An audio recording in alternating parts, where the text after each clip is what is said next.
Hello everyone, this is Vinod sir and you are watching me on your channel Readers Coaching Classes. Our today's problem is question number 5 from admission of partners. This is part 10 lecture, that means part 10 video. आज सबसे important हम discuss करने वाले हैं goodwill के treatment when goodwill raised and written off. तो ये text book का प्रॉब्लम नहीं है, ये हमने प्रॉब्लम दूसरे टेक्स्ट बुक से लिया है, बोर्ड एग्जाम से कंसर्न है। पिछले 25-30 वर्षों में जो भी बोर्ड में प्रॉब्लम आया है उससे रिलेटेड है, तो बहुत इंपॉर्टेंट प्रॉब्लम ये है। केस क्या है इसका गुडविल का? Goodwill raised and written off. देखिए इसमें स्टूडेंट बहुत कंफ्यूज होते हैं। गुडविल रेज्ड या goodwill bring by old partner, new partner and withdrawn by old partner, वो अलग केस है। गुडविल रिटर्न ऑफ का केस अलग होता है, तो मैं यहाँ पर दोनों को डिफरेंशिएट करूंगा। तो सबसे पहले देखिए यहाँ पर Leela and Sheela carried on business in partnership sharing profit and losses in the ratio of 2:1 respectively.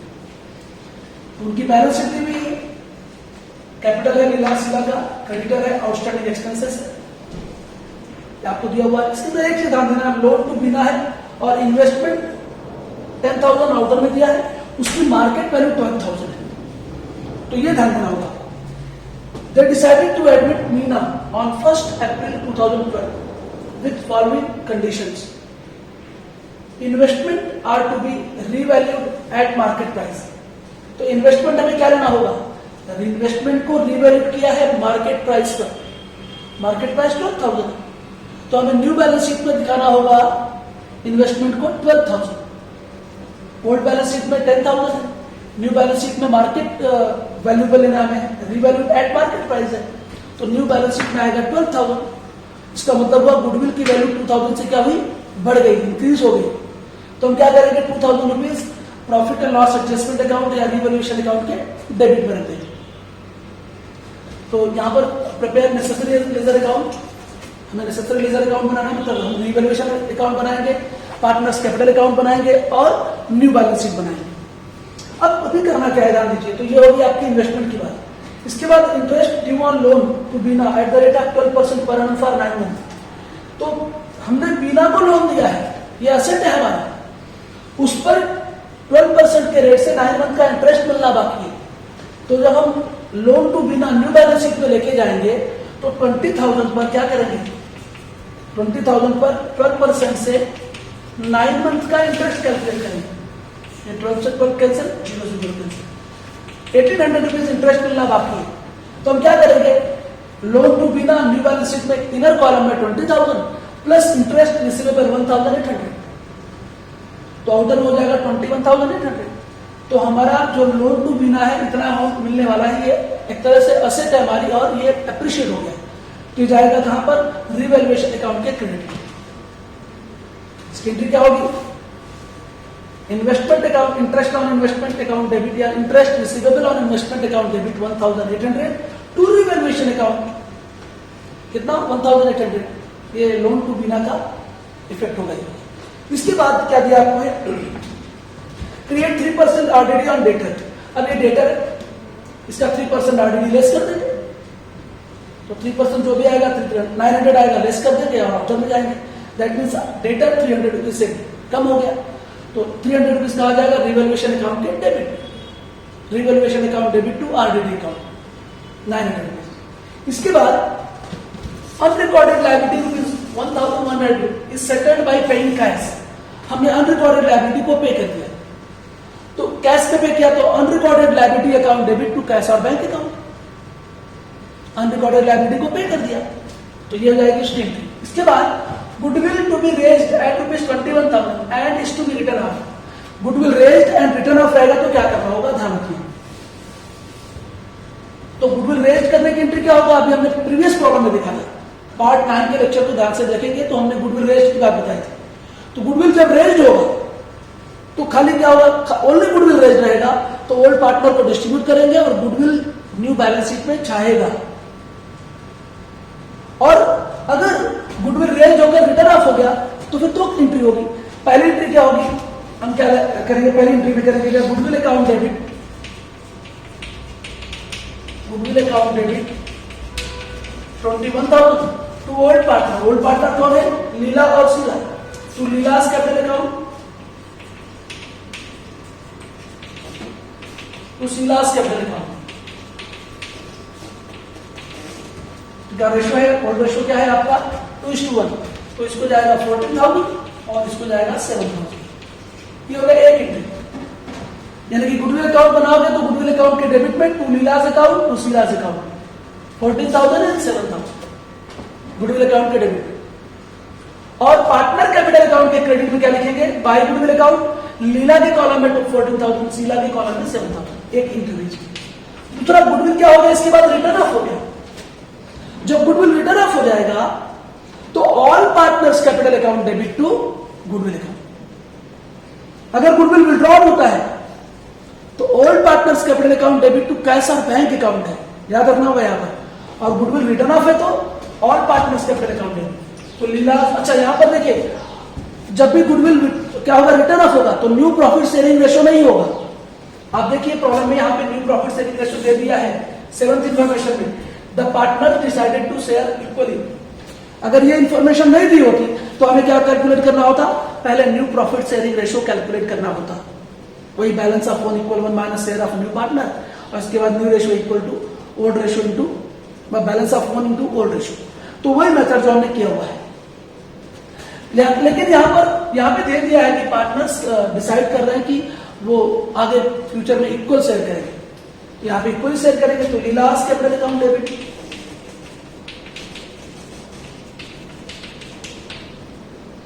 शीलास capital account debit, और तीसरा पार्टनर को एडमिट किया गया है मीनास कैपिटल अकाउंट डेबिट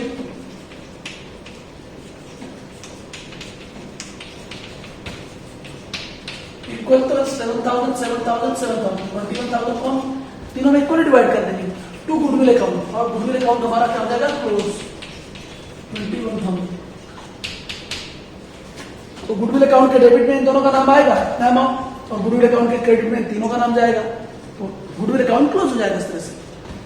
तो इस तरह से गुडविल का होगा जब goodwill raise and return off रहेगा। अगर ओनली गुडविल रेज रहेगा तो ये बैलेंस शीट में जाता है बैलेंस अमाउंट, अगर गुडविल रिटर्न ऑफ हो गया तो फिर न्यू बैलेंस शीट में वो गुडविल नहीं जाएगा, इस बात को ध्यान रखना है। तो हम अभी प्रॉब्लम ड्रॉ करके सॉल्व करेंगे। मैंने गुडविल का ट्रीटमेंट आपको समझा दिया है। Meena to bill ₹25,000 for capital है, और न्यू पार्टनर जो है, टोटल पार्टनर जो डिसाइड कर रहे हैं कि फ्यूचर में शेयर करेंगे इक्वली, मतलब न्यू प्रॉफिट शेयरिंग रेशो क्या होगा 1:1:1। तो अब लेट्स सॉल्व द प्रॉब्लम। भाई ध्यान से आप सब लोग नोट कर लीजिए, मैं आप लोगों के लिए प्रॉब्लम बोर्ड पर पूरा लिख सकता हूँ, तो आपको तो पढ़ना है, आपको तो और अच्छे से लिखना चाहिए। तो ये प्रॉब्लम पूरा एक बार नोट कर लीजिए, ध्यान से स्क्रीनशॉट ले लीजिए, ताकि मैं सोल्यूशन ध्यान से दे सकूं, ताकि आपके पास उसका कुछ तो लिखा हुआ रहे। ओके, तो आगे देखते हैं। सो देखिए, अब हम इस प्रॉब्लम को सॉल्व कर रहे हैं। पूरा मैंने ड्रॉ कर लिया अकाउंट है, वर्किंग नोट में कैश अकाउंट और गुडविल अकाउंट भी बना दिया गया है। तो स्टार्ट करते हैं। सबसे पहले देखिए, पार्टनर कैपिटल में लीला और शीला का कैपिटल 30,000 दिया है, तो लिखेंगे by balance partner capital account के क्रेडिट में बाई बैलेंस ब्रॉट डाउन लीला का कैपिटल 30,000 और शीला का कैपिटल 30,000 ओल्ड बैलेंस शीट में दिया हुआ है। इसके बाद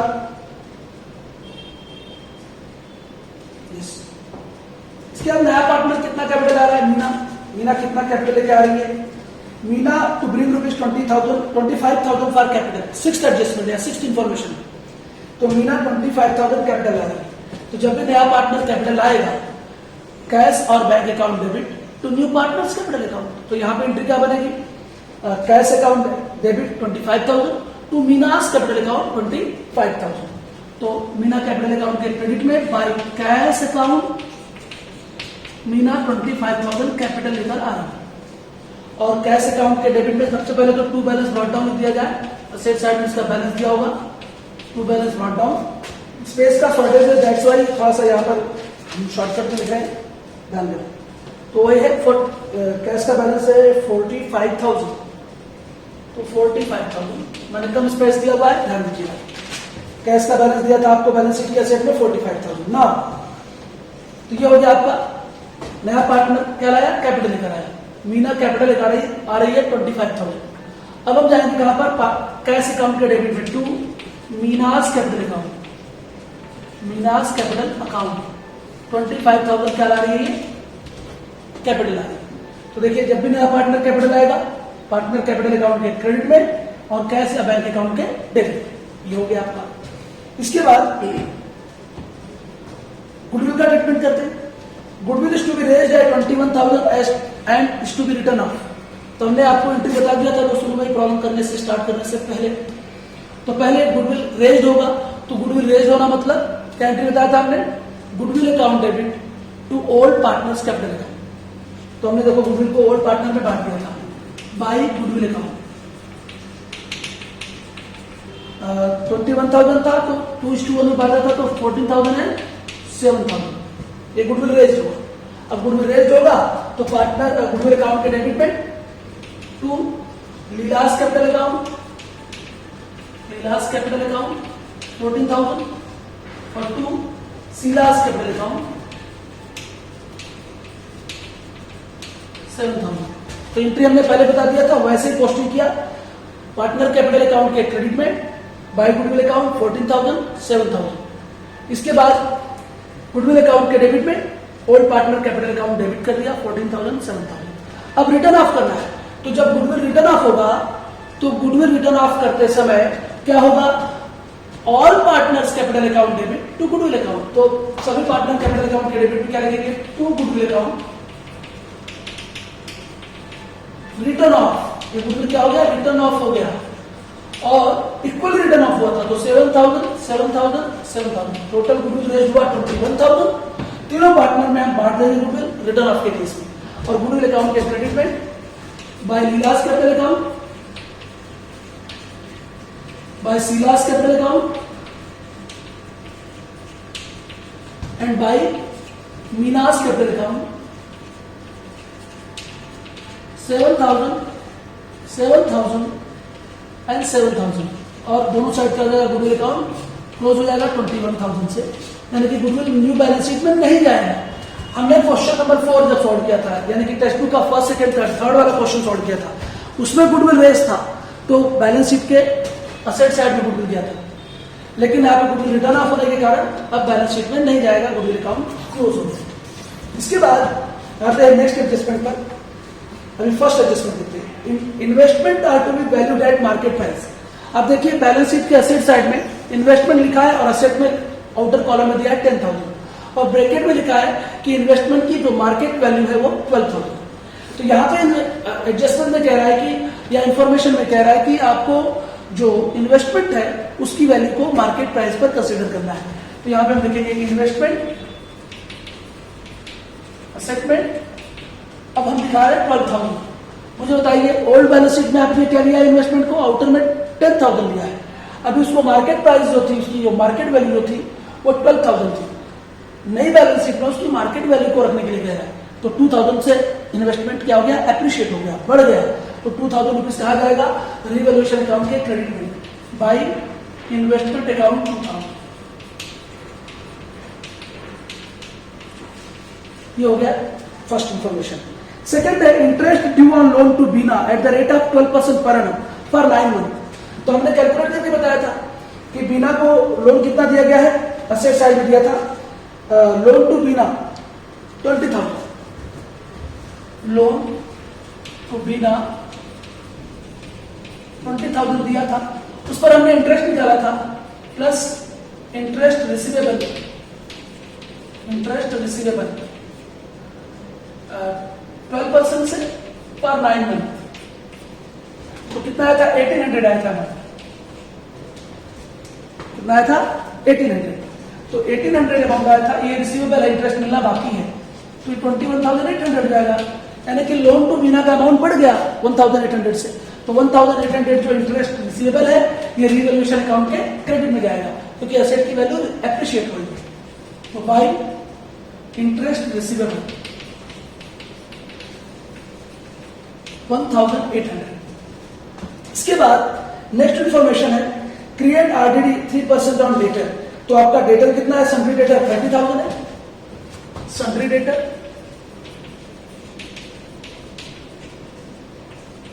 अब इस पर 3% आरडीडी देना है, लेस 3% आरडीडी। तो इसका 3% कितना आएगा, 900 आएगा। तो आउटर में 29,100। अब डेटर 900 रुपीज से उसकी वैल्यू क्या हो गई, कम हो गई। जब असेट कम होगा तो रिवैल्यूएशन अकाउंट के डेबिट टू आरएलडी अकाउंट कितना 900 रुपीज। इसके बाद आपको इंफॉर्मेशन में दिया है अनरिकॉर्डेड लायबिलिटी, ध्यान रखना unrecorded liability of ₹1100 is settled by paying cash. आपने अनरिकॉर्डेड लायबिलिटी को पेमेंट कर दिया, अगर पेमेंट नहीं करते कि अनरिकॉर्डेड लायबिलिटी को रिकॉर्ड कर दिए होते तो लायबिलिटी साइड में आता और आपका लायबिलिटी बढ़ने के कारण पार्टनरशिप फर्म का नुकसान होता तो कहा आता रिवैल्यूएशन अकाउंट के डेबिट में आता, अनरिकॉर्डेड लायबिलिटी यहाँ और यहाँ आता था। लेकिन आपने क्या किया, अनरिकॉर्डेड लायबिलिटी को पेड कर दिया, तो एंट्री क्या होगी इसकी, अनरिकॉर्डेड लायबिलिटी अकाउंट डेबिट, जो भी अनरिकॉर्डेड या आउटस्टैंडिंग लायबिलिटी है उसको डेबिट करें और कैश और बैंक अकाउंट टू कैश और बैंक अकाउंट, क्योंकि पेमेंट दे रहे हैं तो कैश जाएगा आपके पास से। तो सिंपली यहाँ पर एंट्री होगी आउटस्टैंडिंग लायबिलिटी अकाउंट डेबिट या unrecorded liability account debit to cash और बैंक अकाउंट। हम इसे आउटस्टैंडिंग लायबिलिटी लेते हैं, तो पे कर दिया तो कैश अकाउंट के क्रेडिट में आउटस्टैंडिंग लायबिलिटी अकाउंट कितना पे किया, 1100 रुपीज पे कर दिया, इसलिए अब इसको कहीं रिकॉर्ड और नहीं करेंगे। आगे ध्यान दीजिए, जब पेमेंट हो गया तो यहाँ पे लायबिलिटी में आने का तो प्रश्न ही नहीं उठता है ना, पेमेंट हो गया लायबिलिटी को तो लायबिलिटी रह नहीं जाएगी, तो फिर रिकॉर्ड क्यों करेंगे, यहाँ पे नहीं रिकॉर्ड करेंगे, पेमेंट कर दिया। आगे तो गुडविल का काम हो गया है, मीना ने कैश लाया वो भी हो गया है। अब ध्यान दीजिए अभी प्रॉब्लम क्या बचा है, भाई देख लेते जरा ध्यान से। इन्वेस्टमेंट भी हो गया, सब हो गया। अभी आउटस्टैंडिंग एक्सपेंसेस और सन्ड्री डेटर बचा है, सन्ड्री क्रेडिटर। तो सन्ड्री क्रेडिटर के बारे में कुछ नहीं कहा तो उसको यहीं पे लिख देते हैं ऐसे, सन्ड्री क्रेडिटर आउटस्टैंडिंग एक्सपेंसेस। दोनों कितना है, एक है 20,000, दूसरा है 25,000। इसको हम ऐसे ही बैलेंस शीट में क्या करेंगे, लिख लेंगे लायबिलिटी में, क्योंकि इसके बारे में कुछ बोला नहीं है कि इनको पे किया या क्या किया, कुछ भी बोला नहीं है, तो लिख लेंगे। अब हम क्लोज करेंगे प्रॉब्लम। अनरिकॉर्डेड लायबिलिटी को पे कर दिया, लेकिन रिकॉर्ड पहले करेंगे तब पे करेंगे, तो रिकॉर्ड करने का मतलब लायबिलिटी तो यहाँ आएगी, लेकिन यहाँ नहीं आएगी क्योंकि पेमेंट हो गया। तो यहाँ पे लिखेंगे टू अनरिकॉर्डेड लायबिलिटी, यहाँ क्या लिख सकते हैं, यहाँ पर to outstanding liability, outstanding liability तो रिकॉर्ड कर दिया, कितना था 1100 था। ये बात ध्यान रखना है कि आउटस्टैंडिंग अनरिकॉर्डेड लायबिलिटी को क्या कर दिया है, पे कर दिया है, तो 1100 रुपीज पे कर दिया, कैश से चला गया पैसा, लेकिन उसको रिकॉर्ड करना होगा, रिवैल्यूएशन अकाउंट के डेबिट में आएगा। बैलेंस शीट की लायबिलिटी में क्यों नहीं आ रहा, क्योंकि उसे पे कर दिया है। अगर पेमेंट नहीं किया होता तो यहाँ आता था ये वाला अमाउंट 1100 रुपया, तो यहाँ पर आएगा प्लस कैश के क्रेडिट में जाएगा, यहाँ नहीं आएगा, इस बात का ध्यान रखना है। तो इसके बाद हम क्लोज करेंगे इसको 3,800। अब देखिए to profit on revaluation account transfer to partners capital account, तो to partners capital account revaluation profit है। तो ओल्ड पार्टनर कौन है, लीला और शीला, लीला शीला, इनका ओल्ड प्रॉफिट सेलिंग रेशियो कितना दिया है, 2:1 है प्रॉब्लम में, एक बार देख लीजिएगा ध्यान से, 2:1 इसका 2/3 1/3 कितना बचेगा 1800 रुपीज, तो इसको 1200, इसको 600 क्या है। इसके बाद कहा आएगा पार्टनर कैपिटल अकाउंट के क्रेडिट में बाय रिवैल्यूएशन अकाउंट, 1200 एंड 600। इसके बाद क्लोज करने से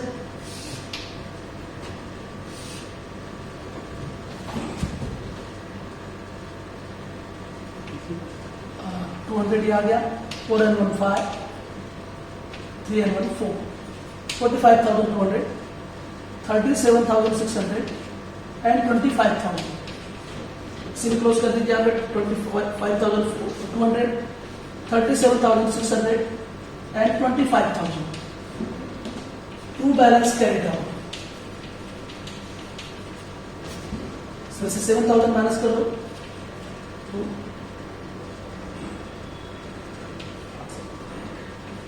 38,200, इसमें 7,000 माइनस करेंगे तो 30,700, उसमें 7,000 माइनस करेंगे तो 18,000, और यह जाएगा कहां पर, बैलेंस शीट की लायबिलिटी में, पार्टनर्स कैपिटल, पार्टनर्स कैपिटल। तो लीला, शीला, मीना, लीला, शीला एंड मीना। इनका अमाउंट लिखा जाए 38,200, ये अमाउंट 30,700, ये बैलेंस एंड 18,000। तीनों का टोटल 7 into 9, 8 and 8, 16, carry 1, 7 और 8, 86,900। ध्यान से इसको टैली करना है, लेकिन इसके पहले आपको कैश का बैलेंस ट्रांसफर करना है। 45,000 एंड 25,000, 70,000। 70,000 में से आपको 100 लेस कर देंगे तो 68,900। By balance carry down Prayag जाएगा कहां पे? बैलेंस शीट के असेट में। कैश 68,900। एकदम ध्यान से चलिए क्लोज किया जाए, टोटल किया जाए तो 900, 6 and 5, 11, carry 1, 10, 12, 113, 12,31,900। इसको भी करते हैं 0, 0, 8, 9। कुछ तो गड़बड़ है, एक मिनट।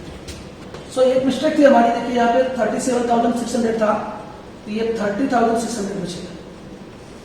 ये मिस्टेक थी, यहाँ पे 600 कर लेंगे तो ये एग्जैक्टली हो जाएगा 8, यहाँ पर आ जाएगा 8। अब देखिए टैली बराबर होगा तो 8 and 1 9 and 9 18, carry 1, 2 and 1 3 and 1 4 and 9 13, 13 and 8 21, carry 2, 2 and 1 3 and 2 5, 2 7 and 6 13। Exactly tally हो गया 1,31,800। तो कभी कभी जल्दीबाजी नुकसान का काम करती है, ध्यान रखिए 30,600 था, यहाँ पर भी कर दिया और हमारा इसके बाद टैली हो गया 1,31,800। बहुत ही इंपॉर्टेंट प्रॉब्लम था ये, याद रखिए। इसमें goodwill raise and return off हुआ। इसके अलावा एक और सबसे इंपॉर्टेंट एडजस्टमेंट कि अनरिकॉर्डेड लायबिलिटी को पे कर दिया है, तो जितना अमाउंट पे किया कैश अकाउंट के क्रेडिट में, और अनरिकॉर्डेड लायबिलिटी को है तो लायबिलिटी बढ़ी ना, तो नुकसान हुआ ना पार्टनरशिप फॉर्म का। अनरिकॉर्डेड लायबिलिटी थी, पेमेंट करना पड़ा तो 1100 आएगा। अगर ये पेमेंट नहीं होता तो 1100 की अनरिकॉर्डेड लायबिलिटी यहाँ पर भी आती। फिलहाल बैलेंस शीट में नहीं गई क्योंकि लायबिलिटी को पे कर दिया गया है। तो बहुत ही इंपॉर्टेंट प्रॉब्लम था। अब सिर्फ एक लास्ट वेराइटी का प्रॉब्लम बचा है जिसमें goodwill already old balance sheet में दिया रहेगा और उसकी वैल्यू इंक्रीज होगी या डिक्रीज होगी। तब क्या करेंगे? सारे हमने 5 प्रॉब्लम में गुडविल की सारी इंफॉर्मेशन कवर कर दी है। अब सिर्फ एक प्रॉब्लम करूंगा तो गुडविल का पूरा हो जाएगा। जिन्होंने भी ये टोटल प्रॉब्लम सॉल्व किया 100% गुडविल का कोई भी प्रॉब्लम उनके सामने नहीं रह जाएगा। तो अगले लेक्चर में हम मिलेंगे 6 प्रॉब्लम के साथ जिसके अंदर गुडविल ओल्ड बैलेंस शीट में दी रहेगी। सो गाइस देखते रहे अच्छी तरह चैनल को, प्रॉब्लम को देखते रहे, पढ़ते रहे अच्छी तरह से, वीडियोस को शेयर करें, लाइक करें, कमेंट करें, और जिन्होंने चैनल को सब्सक्राइब नहीं किया है वे सब्सक्राइब कर लें। आपका बहुत बहुत धन्यवाद।